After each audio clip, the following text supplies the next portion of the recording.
Good morning बच्चों।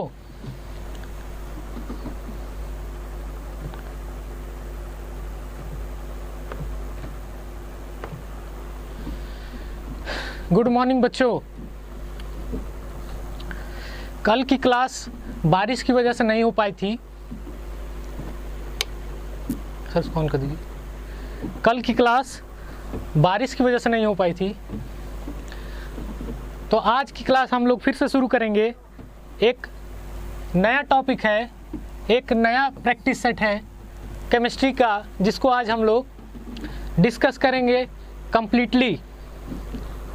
ठीक है, जो परसों की क्लास हुई थी, 2 दिन पहले की जो क्लास है, आपको इस वाले चैनल पर मिल जाएगी। 2 दिन पहले की केमिस्ट्री क्लास आपको यूनिटेक गुरु चैनल पर मिलेगी, और इस चैनल को भी आप लोग सब्सक्राइब कर लीजिए। यूनिटेक गुरु, इस चैनल को भी आप लोग सब्सक्राइब कर लीजिए। पॉलीटेक्निक का स्पेशल चैनल है ये, ऑल इंडिया पॉलीटेक्निक का स्पेशल चैनल है यूनिटेक गुरु। ठीक है,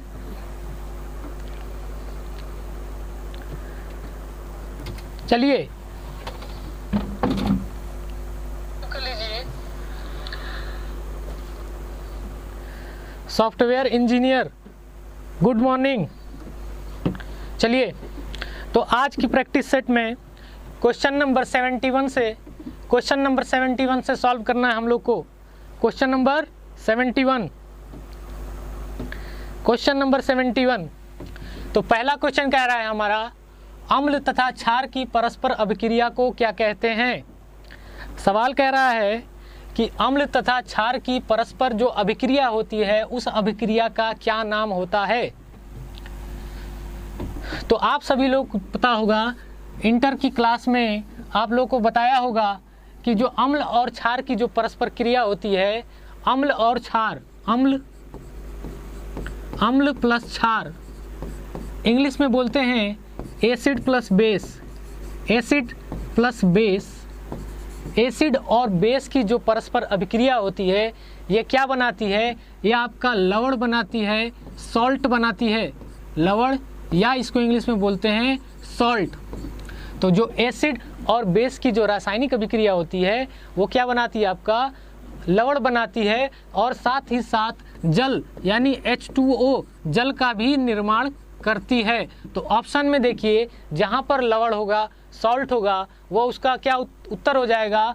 और इस पूरी अभिक्रिया को क्या बोलते हैं, अगर ये कंप्लीट अभिक्रिया का एक बार नाम दिया जाए तो इसको बोलते हैं उदासीनीकरण अभिक्रिया। अम्ल और क्षार जब मिलेंगे तो क्या हो जाएंगे, उदासीन हो जाएंगे। जो लवण होता है आपका क्या होता है, उदासीन होता है। तो इसलिए इसका राइट आंसर हो जाएगा ऑप्शन नंबर सी, उदासीनीकरण अभिक्रिया। क्या आंसर हो जाएगा इसका, उदासीनीकरण अभिक्रिया।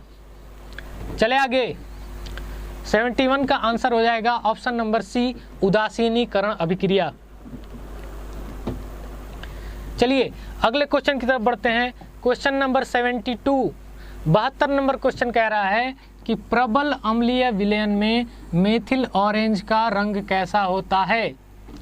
प्रबल अम्लीय विलयन में मेथिल ऑरेंज का रंग कैसा होता है। Sandeep Singh, good morning. जल्दी जल्दी इस सेशन को शेयर कर दीजिए आप लोग, और लोगों को भी जोड़ लीजिए, और जो लोग ने चैनल को सब्सक्राइब नहीं किया उसको सब्सक्राइब कर लीजिए। आगे चलें। क्वेश्चन नंबर 72 कह रहा है कि प्रबल अम्लीय विलयन में मेथिल ऑरेंज का रंग कैसा होता है। तो सबसे पहले ये जानते हैं कि जो आपका मेथिल ऑरेंज होता है, ये क्या होता है। मेथिल ऑरेंज एक प्रकार का सूचक है जो किसी पदार्थ की अम्लीयता या क्षारीयता को बताता है। ठीक है, सूचक क्या होते हैं, सूचक वे पदार्थ होते हैं जो किसी रासायनिक अभिक्रिया की अम्लीयता और क्षारीयता को जांचते हैं। तो उन्हीं में से एक है जिसका नाम है मेथिल ऑरेंज।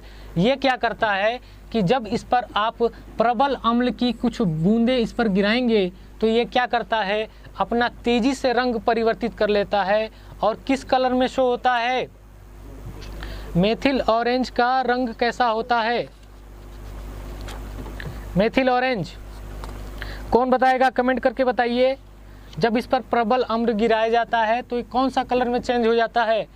ऑप्शन दिया है लाल, ऑप्शन बी पीला, ऑप्शन सी नीला, ऑप्शन डी रंगहीन। कोई कलर ना दिखाता है, कौन सा ऑप्शन सही हो जाएगा?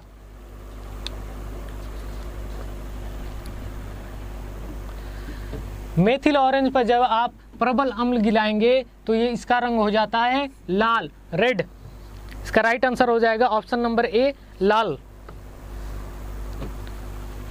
ठीक है, तो जो प्रबल अम्ल विलयन में आप मेथिल ऑरेंज का रंग कैसा चेंज हो जाता है? लाल रंग का हो जाता है। अगले क्वेश्चन की तरफ बढ़ते हैं। क्वेश्चन नंबर 73, 73 नंबर क्वेश्चन कह रहा है, एक रासायनिक अभिक्रिया दी हुई है हमको, FeCl3 plus H2O plus X, और हमको जो उत्पाद दिया हुआ है FeCl2, H2SO4 और HCl। अब इसमें कह रहा है कि ये जो वैल्यू आप देख रहे हैं X, इस X की वैल्यू क्या होगी? 4 ऑप्शन दिए हैं, जो आप इसमें X देख रहे हैं X, यहाँ पर इसमें से क्या होगा कि ये रिएक्शन आपका कंप्लीट हो जाएगा? यहाँ पर X की वैल्यू क्या रख दी जाए कि ये जो आपका रिएक्शन है कंप्लीट हो जाए?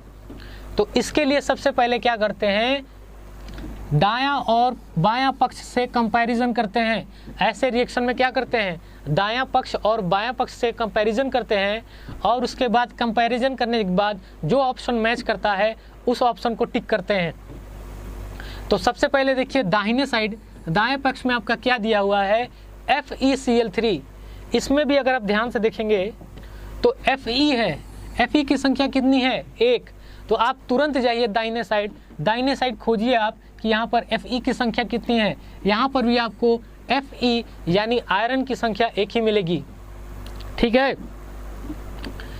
इसके बाद क्या कीजिए, दूसरे नंबर पर है आपका क्लोरीन। क्लोरीन की संख्या कितनी है? 3। क्लोरीन की संख्या कितनी है? 3।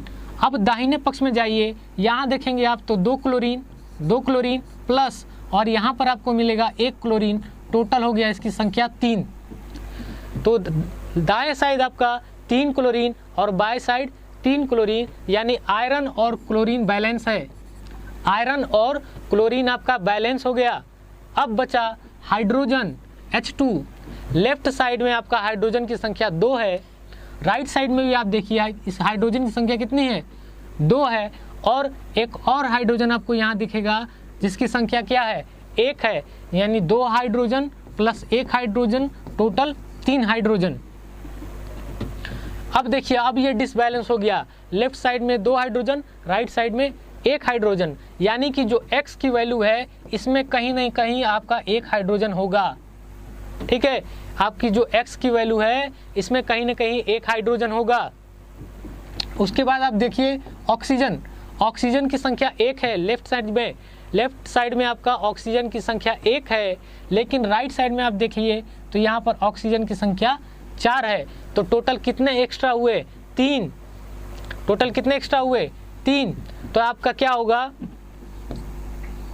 3 ऑक्सीजन एक्स्ट्रा और होगा, 3 ऑक्सीजन आपका एक्स्ट्रा और होगा।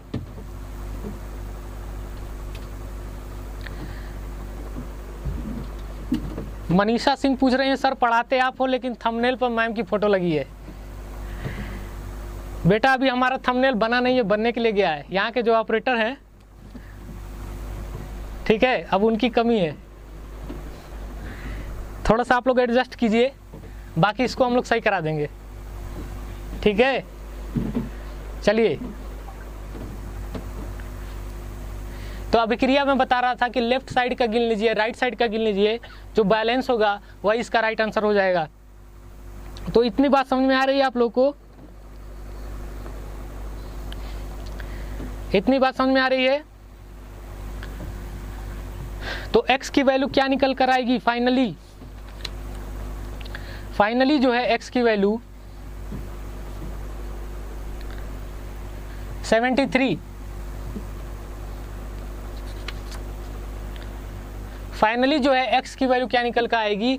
SO2 निकल के आएगी। Option number C right answer हो जाएगा इसका। देखिए यहाँ पर 1 सल्फर एक्स्ट्रा है और 2 ऑक्सीजन एक्स्ट्रा है, तो इसका वैल्यू क्या निकल कर आएगा? SO2 sulphur dioxide. क्या निकल कर आएगा? SO2 sulphur dioxide. Option number C right answer हो जाएगा, ऑप्शन नंबर सी। चलिए अगले क्वेश्चन की तरफ बढ़ते हैं। Question number 74। क्वेश्चन नंबर 74 कह रहा है कि निम्नलिखित में से कौन सा धातु है, मेटल की बात कर रहा है, मेटल कह रहा है कि निम्नलिखित में से कौन सा धातु है, कौन सा मेटल होता है। तो सबसे पहले ये जानिए कि मेटल क्या होता है। मेटल की सबसे बड़ी विशेषता ये होती है कि ये क्या करता है कि इजीली इलेक्ट्रॉन लूज करता है। इलेक्ट्रॉन का त्याग, इलेक्ट्रॉन का त्याग करना, इलेक्ट्रॉन का त्याग करना इसकी सबसे बड़ी विशेषता होती है। किसकी? मेटल की। तो आप इस ऑप्शन में खोजिए कि कौन सा ऐसा तत्व है जो इजीली इलेक्ट्रॉन को लॉस कर देगा। तो आप पाएंगे जो नाइट्रोजन होता है, नाइट्रोजन पर माइनस चार्ज आता है, यानी कि ये इलेक्ट्रॉन ग्रहण करता है, ना कि इलेक्ट्रॉन त्यागता है। उसके बाद ऑप्शन नंबर बी है ऑक्सीजन। ऑक्सीजन पर भी आपका -2 इलेक्ट्रॉन आता है। माइनस कहने का सेंस ये हुआ कि ये इलेक्ट्रॉन को ग्रहण करेगा। तो ना तो ये आपका धातु हुआ, ना तो ये हुआ। अब बच गया आपका सल्फर और सोडियम। तो जब सल्फर है आपका, ये भी इलेक्ट्रॉन ग्रहण करता है, इस पर भी -2 चार्ज आता है। इसलिए हम कह सकते हैं कि सल्फर भी आपका क्या है, धातु की श्रेणी में नहीं आता है। सल्फर भी आपका धातु की श्रेणी में नहीं आता है। अब आपका एक ही ऑप्शन बच गया लास्ट में, सोडियम। तो ये इसका राइट आंसर हो जाएगा। आप लोग एग्जाम में भी क्या कीजिएगा, जो ऑप्शन है उसको एलिमिनेट कीजिएगा। अगर आपका 3 ऑप्शन एलिमिनेट हो गया तो चौथा ऑप्शन ऑटोमेटिक सही हो जाएगा। ठीक है, उस पर ज़्यादा दिमाग ना लगाइएगा, ना ज़्यादा टाइम वेस्ट कीजिएगा। तुरंत ऑप्शन, चौथा ऑप्शन या जो भी ऑप्शन सही होगा उसको टिक कीजिएगा और आगे बढ़ जाइएगा। ठीक है, इसको बोलते हैं एलिमिनेशन प्रोसेस। गलत छाटिए, लास्ट में जो बचा वो सही उत्तर होगा। अगले क्वेश्चन की तरफ बढ़ते हैं। Question number 75। Question number 75 number question कह रहा है कि सल्फर डाइऑक्साइड क्लोरीन से अभिक्रिया करके क्या बनाती है। ये एक रासायनिक अभिक्रिया है, रासायनिक अभिक्रिया है। इसमें कह रहा है कि जो आपका सल्फर डाइऑक्साइड है यानी SO2 सल्फर डाइऑक्साइड किससे रिएक्शन करेगा? आपका क्लोरीन से, Cl2 क्लोरीन से अभिक्रिया करेगा और क्या बना देगा? आपका SO2Cl2 ये आपका रासायनिक अभिक्रिया का प्रोडक्ट होगा। क्या बना देगा? SO2Cl2 बना देगा। बात समझ में आ रही है? बात समझ में आ रही है आप लोगों को? तो सल्फर डाइऑक्साइड जिसका फार्मूला होता है SO2, उसके बाद कह रहा है क्लोरीन जिसको हम लोग लिखते हैं Cl2 से अभिक्रिया करेगा। रिएक्शन करा दीजिए, क्या बन जाएगा आपका? SO2Cl2। तो ऑप्शन देखिए कौन सा मैच कर रहा है, ऑप्शन नंबर बी इसका राइट आंसर हो जाएगा। ऑप्शन नंबर बी मैच कर रहा है SO2Cl2। चले आगे। बात समझ में आ रही है आप लोगों को? बात समझ में आ रही है?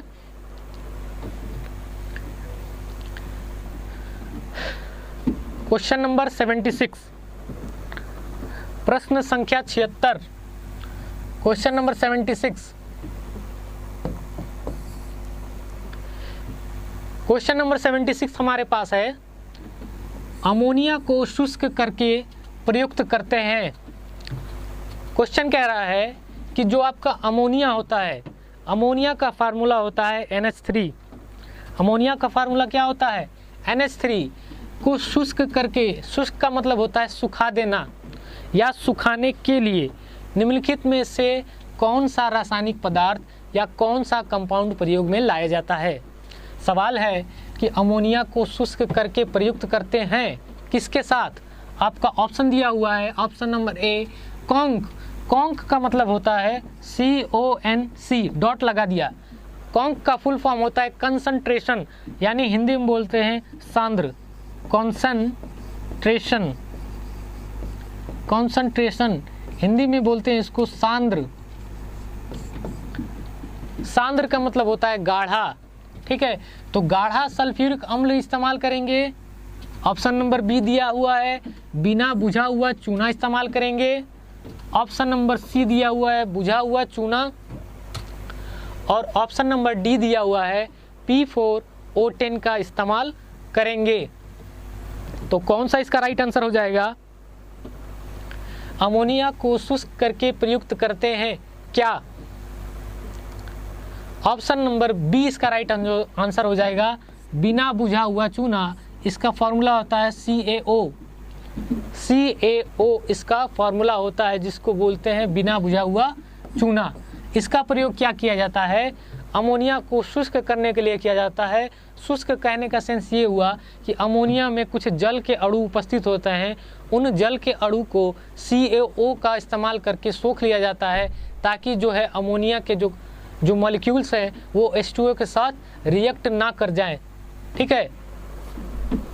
ये इसका आपका कॉन्सेप्ट होता है। बात समझ में आ रही है? चलिए अगले क्वेश्चन की तरफ बढ़ते हैं। क्वेश्चन नंबर 77, 77 नंबर क्वेश्चन कह रहा है। Question number 77, question number 77, 77 number का क्वेश्चन। क्वेश्चन नंबर 77, 77, कौन सी धातु जल के साथ सामान्य ताप पर ही अभिक्रिया कर लेती है? क्वेश्चन कह रहा है, 4 ऑप्शन दिया है और कह रहा है कि इनमें से कौन सी जो धातु है वो जल के साथ सामान्य ताप पर ही अभिक्रिया कर लेती है। सामान्य ताप क्या होता है? कमरे का ताप होता है 25 डिग्री सेल्सियस, लगभग 25 डिग्री सेल्सियस को क्या बोलते हैं? सामान्य ताप बोलते हैं। इस तापमान पर कौन सी धातु जो है जल के साथ अभिक्रिया कर लेती है? तो कौन सा होगा इसका राइट आंसर? देखिए सोडियम, इसका राइट आंसर हो जाएगा सोडियम। सोडियम क्या करता है? H2O के साथ क्रिया करता है। सोडियम प्लस H2O क्या बना देगा? NaOH, NaOH बना देगा, आपका सोडियम हाइड्रोक्साइड बना देगा। तो नॉर्मल टेम्परेचर पर आपका कौन सा रिएक्शन कर जाता है? सोडियम रिएक्शन कर जाता है। और अभी थोड़ी देर पहले मैंने बताया कि जो सोडियम होता है वो आपका क्या होता है? धातु होता है। क्यों होता है? क्योंकि वो इलेक्ट्रॉन का त्याग आसानी से कर देता है। सोडियम का परमाणु क्रमांक 11 होता है। इसके बाह्यकोश में 1 इलेक्ट्रॉन और 1 इलेक्ट्रॉन का त्याग करना आसान होता है, ठीक है। तो कौन सी धातु जल के साथ सामान्य ताप पर ही अभिक्रिया कर लेती है? ऑप्शन में इसका राइट आंसर हो जाएगा ऑप्शन नंबर डी, सोडियम। ये जितने भी आप प्रश्न देख रहे हैं सभी एग्जाम में आए हुए हैं। ये सभी एग्जाम, पॉलिटेक्निक के एग्जाम में सभी पूछे हुए क्वेश्चन है अब तक जितना भी सॉल्व कराया गया है, ठीक है। तो ऐसे प्रश्नों की बनने की संभावना ज़्यादा रहती है क्योंकि जो एग्जाम पैटर्न होता है वो रिपीट करता है। इन्हीं प्रश्नों में से आपको हेर फेर दिखने को मिलेगा, ठीक है। ज़्यादा कुछ नहीं मिलता है, इन्हीं प्रश्नों में से हेर फेर देखने को मिलता है और कुछ प्रश्न बस नए डाले जाते हैं। तो प्रीवियस ईयर के पेपर अगर आप सॉल्व कर लेते हैं तब भी आप क्या होता है एग्ज़ाम क्वालिफाई करने के लायक हो जाएंगे। बात समझ में आ रही है? क्वेश्चन नंबर 77 का right answer option number D.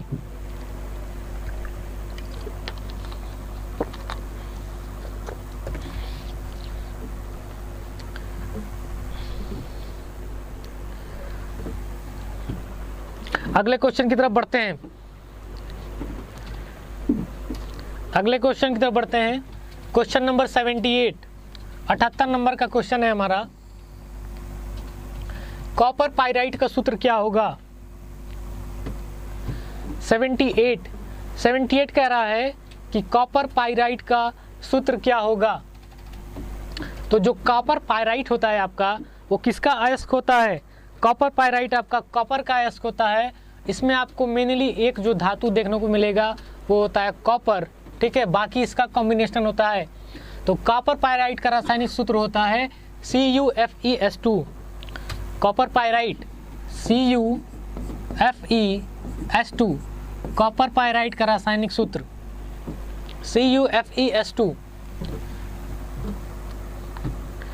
CuFeS2 copper pyrite का रासायनिक सूत्र। Cu2O को क्या बोलते हैं? Cu2O किसी को पता है तो कमेंट सेक्शन में बताइए। Cu2O का रासायनिक नाम क्या होता है? Cu2O इसको बोलते हैं क्यूप्राइट, इसको बोलते हैं क्यूप्राइट। ये भी आपका एग्जाम में पूछा जाता है कि क्यूप्राइट किसका अयस्क होता है, तो इसका आंसर क्या हो जाएगा? कॉपर का क्यूप्राइट। Cu2S का क्या नाम होता है?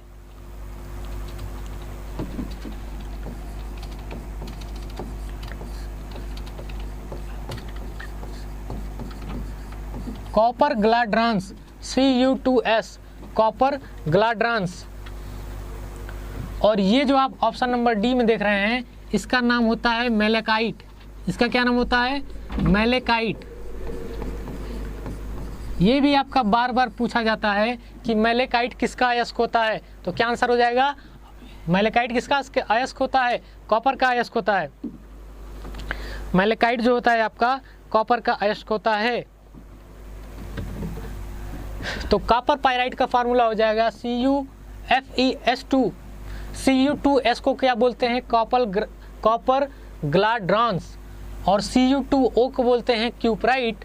और option number D malachite. Malachite का फार्मूला ये होता है। तो चारों ऑप्शन मैंने एक्सप्लेन कर दिया। अंकुर कुमार ऑप्शन नंबर ए इसका राइट आंसर हो जाएगा। बात समझ में आ रही है आप लोगों को? अगले क्वेश्चन की तरफ बढ़ते हैं। Question number 79। क्वेश्चन नंबर आपका है 79 नंबर क्वेश्चन कर रहा है कि पीतल में क्या होता है? पीतल किस धातु का बना होता है, उसमें क्या क्या कॉम्बिनेशन होते हैं, ये आपका ऑप्शन दिया हुआ है। ऑप्शन नंबर ए दिया हुआ है कॉपर और एसन को क्या बोलते हैं? टिन। ऑप्शन नंबर फोकस कीजिए, अपना बेस्ट दीजिए, बेस्ट। ये जब आप करके आएंगे एग्जाम में तो सिलेक्शन 100% तय है। जब बेस्ट करेंगे तो सिलेक्शन 100% तय है आपका, ठीक है? तो ये टेंशन मत लीजिए कि किस डिस्ट्रिक्ट में देगा, जहाँ भी देगा एग्जाम देने जाना है। बस दिमाग में इतना रखिए कि जहाँ भी देगा एग्जाम सेंटर, वहाँ एग्जाम देने जाना है। चलिए अगले क्वेश्चन की तरफ। Question number 79। क्वेश्चन नंबर 79 कह रहा है कि पीतल में क्या होता है,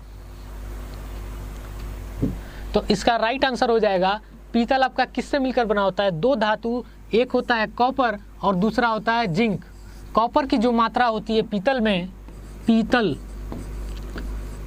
में जो आपका कॉपर की मात्रा होती है, एक मिलकर बनता है कॉपर से, दूसरा मिलकर बनता है जिंक से।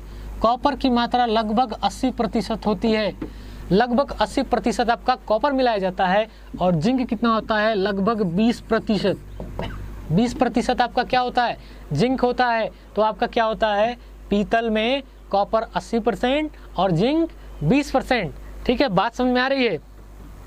बिल्कुल सही उत्तर है अंकुर कुमार। ऑप्शन नंबर सी बिल्कुल राइट आंसर हो जाएगा। बात समझ में आ रही है आप लोग को? ऑप्शन नंबर सी इसका राइट आंसर हो जाएगा। एक बात और बतानी थी आप लोगों को, यूनिटेक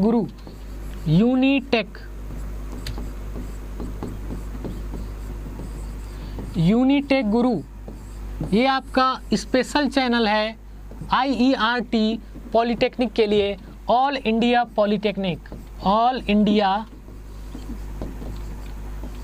इंडिया पॉलिटेक्निक।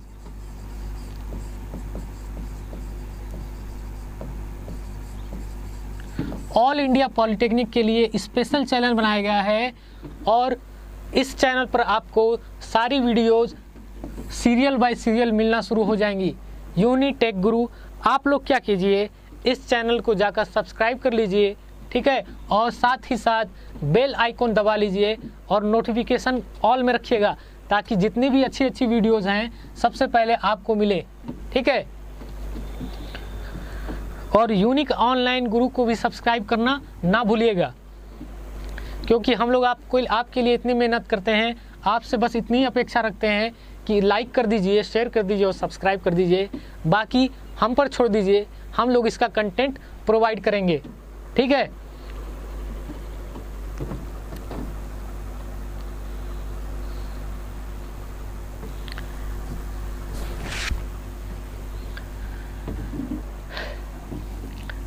तो इसका राइट आंसर हो जाएगा 79 का राइट आंसर हो जाएगा ऑप्शन नंबर सी। अगले क्वेश्चन की तरफ बढ़ते हैं। क्वेश्चन नंबर 80, प्रश्न संख्या 80 नंबर का प्रश्न क्या कह रहा है? 80 नंबर का प्रश्न कह रहा है कि जो कृत्रिम गोल्ड होता है में कॉपर की प्रतिशतता कितनी होती है? कृत्रिम गोल्ड, कृत्रिम गोल्ड, कृत्रिम गोल्ड, आर्टिफिशियल गोल्ड बोलते हैं इसको। ये क्या होता है? ये देखने में बिल्कुल गोल्ड के जैसा होता है, लेकिन ये मोस्टली आपका क्या होता है, इसमें मिला होता है क्या? कॉपर, ठीक है। इसलिए आप लोग कभी भी गोल्ड लेते हुए चेक कर लीजिएगा कि ये हॉलमार्क का है कि नहीं। अगर हॉलमार्क का नहीं होगा तो आप लोग गोल्ड कभी मत खरीदिएगा, क्योंकि उसमें अशुद्धियाँ मिली होती हैं। किसका?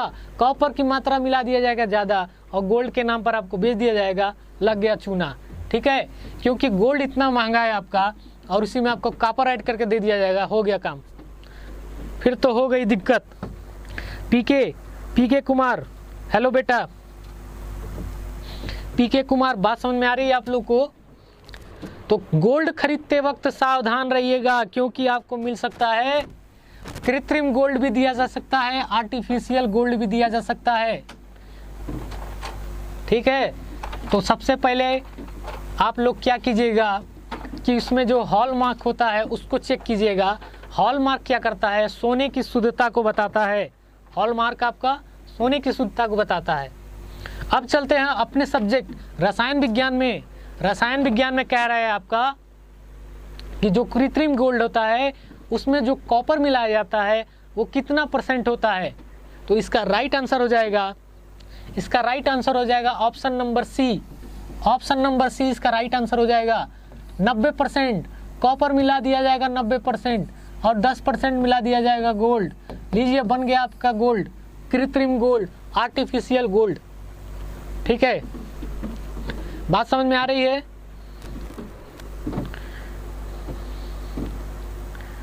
बात समझ में आ रही है?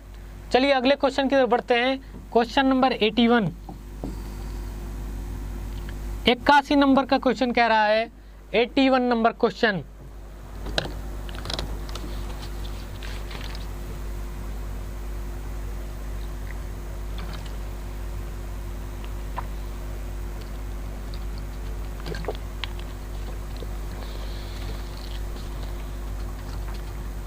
अगला क्वेश्चन आ गया हमारा आवर्त सारणी से।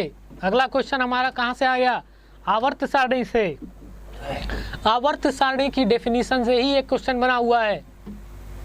कह रहा है कि जो आधुनिक आवर्ती वर्गीकरण है ये इसका आधार क्या है? किस आधार पर आपको जो है आधुनिक आवर्त सारणी में जो तत्वों को रखा गया है उसका बेस क्या है, उसका आधार क्या है? तो इसका आंसर क्या हो जाएगा? इसका आंसर हो जाएगा परमाणु क्रमांक के आधार पर तत्वों को उनके बढ़ते हुए फलन में रखा गया है। तो आधुनिक आवर्त सारणी का आधार क्या है?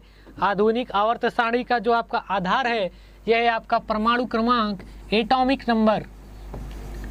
एटॉमिक नंबर, एटॉमिक नंबर के आधार पर आपका सीरियल बाय सीरियल सभी तत्वों को एक क्रम में, एक सीरीज में सजाया गया है। बात समझ में आ रही है? तो परमाणु क्रमांक इसका आधार हो जाएगा। परमाणु क्रमांक के आधार पर तत्वों को उनके आवर्ती वर्गीकरण पर बांटा गया है। तो इसका राइट आंसर हो जाएगा एटॉमिक नंबर। एटॉमिक नंबर इसका राइट आंसर हो जाएगा। चलिए अगले प्रश्न की तरफ बढ़ते हैं। अगला प्रश्न है क्वेश्चन नंबर 82। क्वेश्चन नंबर 82 क्या है कि निम्नलिखित के साथ लिथियम विकर्ण संबंध दर्शाता है। ये भी आपका प्रश्न आवर्त सारणी में है, आवर्त सारणी से ही आपका ये भी प्रश्न है,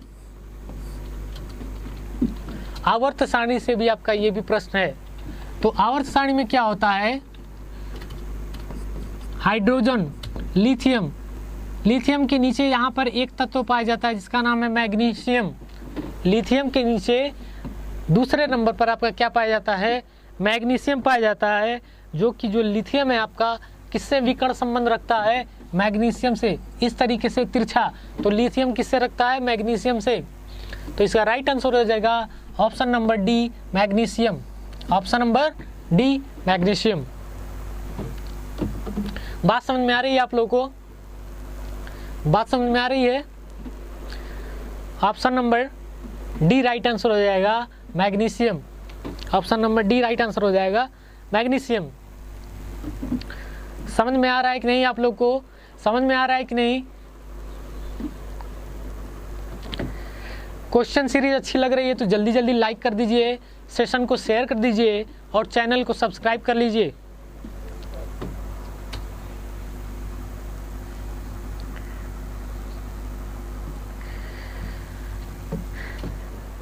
चलिए बढ़ते हैं अगले क्वेश्चन की तरफ। अगला क्वेश्चन कह रहा है हमारा, अगला क्वेश्चन, निम्नलिखित में से प्रारूपिक तत्व कौन सा है, निम्नलिखित में से प्रारूपिक तत्व कौन सा है। Question number 83। अब बात आता है प्रारूपिक तत्व क्या होते हैं। प्रारूपिक तत्व, प्रारूपिक तत्व क्या होते हैं, प्रारूपिक तत्व क्या होते हैं। तो जो आवर्त सारणी का, जो आपका आवर्त सारणी का जो तृतीय आवर्त के जितने भी तत्व हैं, आवर्त सारणी में तृतीय आवर्त, तृतीय आवर्त, तृतीय आवर्त के तत्वों को, तृतीय आवर्त के तत्वों को क्या कहा जाता है, प्रारूपिक तत्व कहा जाता है। तो आपके आवर्त सारणी का जो तृतीय आवर्त का तत्व कौन सा होगा, इस वाले ऑप्शन में से जो आपका तृतीय आवर्त का तत्व होगा वो आपका हो जाएगा सोडियम। पहला आवर्त का होता है हाइड्रोजन, दूसरा आवर्त का होता है लिथियम, तीसरा आवर्त का होता है सोडियम। तो ये जो थर्ड आवर्त में आपका सोडियम मिलेगा, ये क्या होता है, प्रारूपिक तत्व होता है, प्रारूपिक तत्व। तो इसका राइट आंसर हो जाएगा option number A, sodium.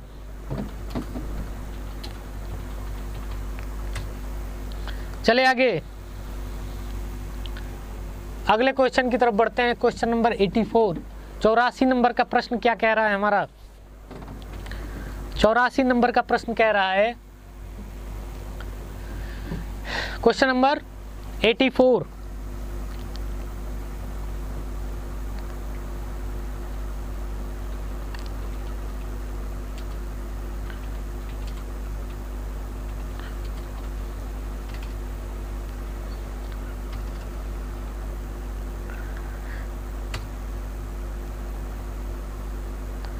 Question number 84,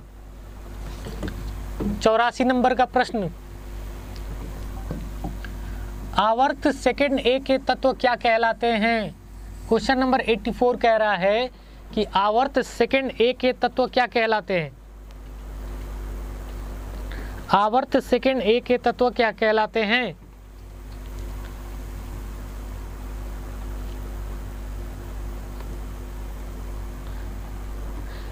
option दिया हुआ है दुर्लभ मृदा, ऑप्शन बी क्षार धातु, ऑप्शन सी क्षारीय मृदा धातु, ऑप्शन डी दुर्लभ धातु। तो क्या राइट आंसर हो जाएगा इसका, राइट आंसर हो जाएगा आपका ऑप्शन नंबर सी, क्षारीय मृदा धातु। जो आपका आवर्त सेकंड ए होता है, आवर्त पहले आता है आपका आवर्त फर्स्ट ए, फिर दूसरे नंबर पे आता है आपका आवर्त सेकंड ए। इसके जो तत्व होते हैं आवर्त फर्स्ट ए के, वो कहलाते हैं दुर्लभ मृदा धातु। क्या कहलाते हैं ये, दुर्लभ मृदा धातु, दुर्लभ मृदा धातु। और जो आवर्त सेकंड ए होता है उसके जो तत्व है वो क्या कहलाते हैं? क्षारीय मृदा धातु, क्षारीय मृदा धातु। तो इसलिए इसका राइट आंसर हो जाएगा क्या? इसका राइट आंसर हो जाएगा ऑप्शन नंबर सी, क्षारीय मृदा धातुएं कहलाती हैं। ऑप्शन नंबर सी इसका राइट आंसर हो जाएगा। बढ़ते हैं अगले क्वेश्चन की तरफ।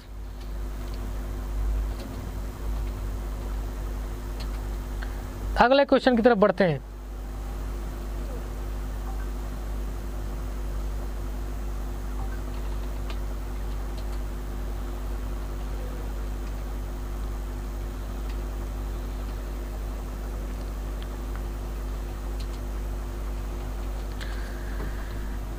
अगले प्रश्न की तरफ बढ़ते हैं। अगला प्रश्न है हमारा question number 85। Question number 85 85 number का जो क्वेश्चन है, अब वो आ गया हमारा ऑर्गेनिक केमिस्ट्री से। ऑर्गेनिक केमिस्ट्री से ये प्रश्न उठाया है। इस प्रश्न में कह रहा है, इस प्रश्न में आपका कह रहा है कि जो आपका कार्बनिक यौगिकों में जो श्रृंखलाएं होती हैं वो किसकी श्रृंखला होती है? वो ऑप्शन दिया है आपका, कार्बन की श्रृंखला होती है, नाइट्रोजन की श्रृंखला होती है, ऑक्सीजन की श्रृंखला होती है, या फिर हाइड्रोजन की श्रृंखला होती है। तो इसका राइट आंसर क्या हो जाएगा? इसका राइट आंसर क्या हो जाएगा? कौन बताएगा? कमेंट में कमेंट करके इसका राइट आंसर कौन बताएगा?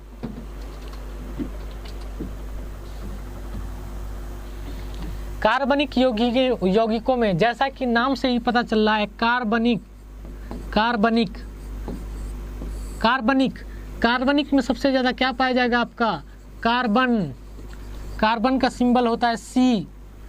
तो कार्बनिक में आपका सबसे ज़्यादा तत्व पाया जाता है कार्बन। तो इसलिए इसका राइट आंसर हो जाएगा ऑप्शन नंबर ए। कार्बन की एक श्रृंखला होती है, एक चैन बनती है। कार्बन की एक श्रृंखला होती है, एक चैन बनती है।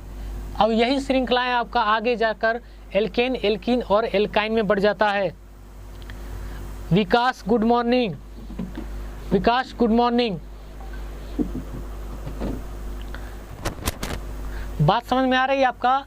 कार्बनिक यौगिकों में जो मेन श्रृंखला होती है, जो मेन चैन होती है, वो आपका किसका होता है? कार्बन का होता है। कार्बन की एक मेन चैन होती है। बात समझ में आ रही है आप लोगों को? कार्बनिक श्रृंखला में आपका कार्बन की एक मेन चैन होती है और ये आपका 3 पार्ट में बटा होता है। इसका नाम होता है एल्केन, एल्कीन और तीसरा जो होता है आपका एल्काइन। एल्केन का फॉर्मूला होता है CnH2n+2। इस पर आप रख देंगे अगर, तो आपको क्या मिलना शुरू हो जाएगा? एल्केन मिलना शुरू हो जाएगा। अब दूसरा आता है आपका एल्कीन का फार्मूला। एल्कीन का क्या फार्मूला होता है? CnH2n। एल्कीन का क्या फार्मूला होता है? CnH2n। ठीक है, बात समझ में आ रही है? और उसके बाद आपका लास्ट आता है एल्काइन। एल्काइन का क्या फार्मूला होता है? CnH2n-2। एल्काइन का फार्मूला होता है CnH2n-2। तो इस प्रकार से एल्केन का फार्मूला होता है CnH2n+2, एल्कीन का होता है CnH2n-2, सॉरी एल्कीन का होता है CnH2n और एल्काइन का होता है CnH2n-2 इसका। ठीक है,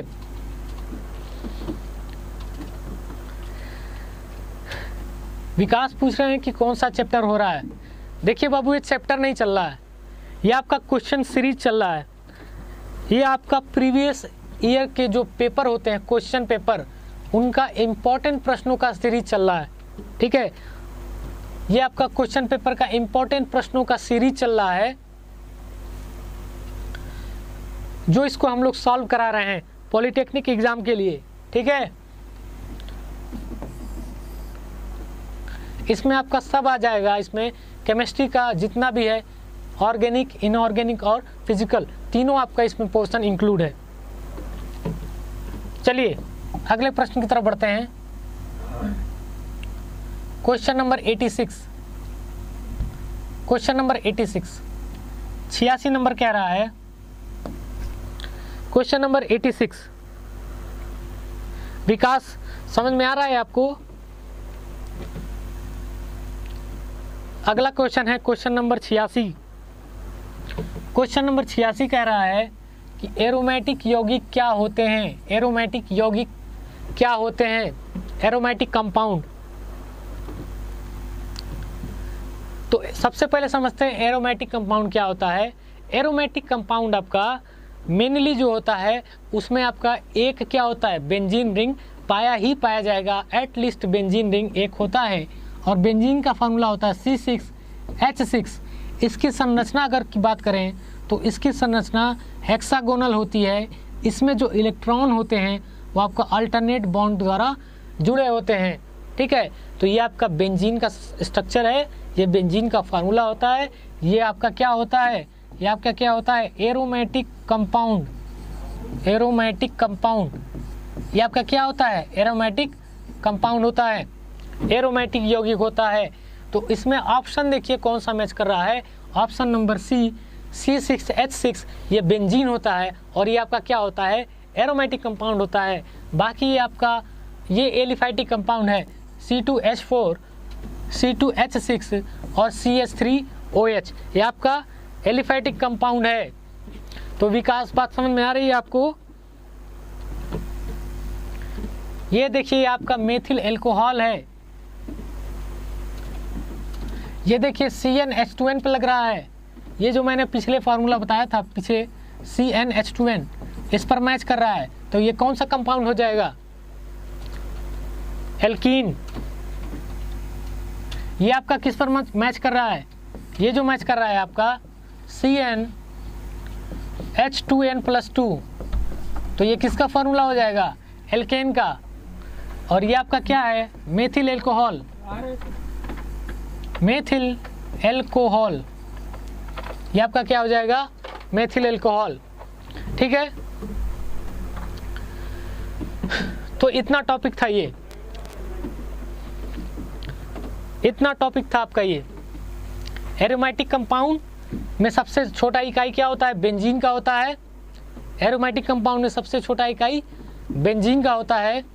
उसके बाद आता है आपका इसके जो व्युत्पन्न होते हैं, उसके बाद इसके व्युत्पन्न काम करते हैं। तो ये होता है एल्केन का फार्मूला CnH2n+2। इस पर मैच कराइए, आपका क्या हो जाएगा, एल्केन हो जाएगा। विकास बिल्कुल सही। और CH3OH का क्या नाम होता है, मेथिल एल्कोहल। C6H6 को क्या बोलते हैं, बेंजीन। और C2H4 को क्या बोलते हैं, CnH2n पर बैठ रहा है तो ये क्या हो जाएगा, एल्कीन। बात समझ में आ रही कि नहीं आ रही आप लोग को? बात समझ में आ रही है? जल्दी जल्दी इस सेशन को लाइक कर दीजिए, अपने दोस्तों में भी शेयर कीजिए इसको।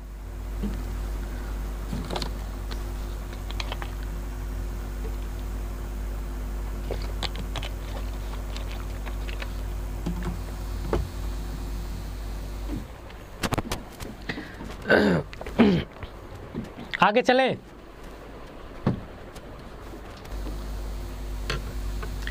चलिए बढ़ते हैं अगले क्वेश्चन की तरफ। Question number 87। क्वेश्चन नंबर 87 है हमारा, कार्बनिक यौगिकों का मुख्य स्रोत क्या होता है। कार्बनिक यौगिकों का मुख्य स्रोत क्या होता है। मूवी चैलेंजर, कार्बनिक यौगिकों का मुख्य स्रोत क्या होता है। ठीक है, तो आपके इसमें ऑप्शन दिया है कोल तार। कोल तार को देहाती भाषा में अलकतरा बोलते हैं। ठीक है, गांव में लोग कहते हैं कि अलकतरा पर पैर मत रखना, क्योंकि वो क्या होता है, चप्पल में आपका चिपक जाता है। अलकतरा चिपचिपा पदार्थ होता है।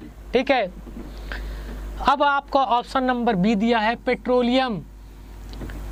ठीक है, फिर ऑप्शन नंबर सी दिया हुआ है ए तथा बी दोनों क्या होते हैं, कार्बनिक यौगिक होते हैं।